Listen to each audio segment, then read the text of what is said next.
মজনুকে জিজ্ঞেস করতেছে, লাইলি কি দেখতে এতই সুন্দর? বলে, আমি তো জীবনে দেখিই নেই, শুধু শুনছি আমার নবীকে ভালোবাসা, আল্লাহকে ভালোবাসা, প্রত্যেকে প্রেমে পড়ে গেছে। লাইলা মজনু যদি একত্রিত হইতো তাহলে ওই এখনকার স্বামী স্ত্রীদের যে জীবন অবস্থা, ওই অবস্থায় হইতো। মিল হয় না, এই জন্য বদনাম হয়েছে, সারা পৃথিবীতে মশহুর হয়েছে।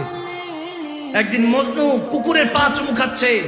হযরতে কায়েস, তেনার নাম ছিল আলাইহি রাহমা, তিনি ঈশ্বর খোদা আলীর কাছে বায়াত হয়েছিলেন।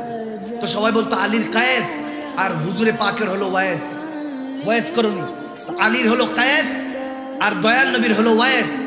দুজনই আশেক ছিলেন, দয়াল নবীর পাগল ছিলেন, আল্লাহর দিবানা ছিলেন, ঠিক কিনা?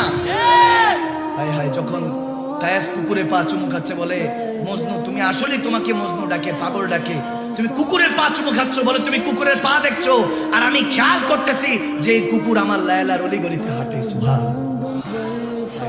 মসজিদ তো এখানে এলাকার মধ্যে।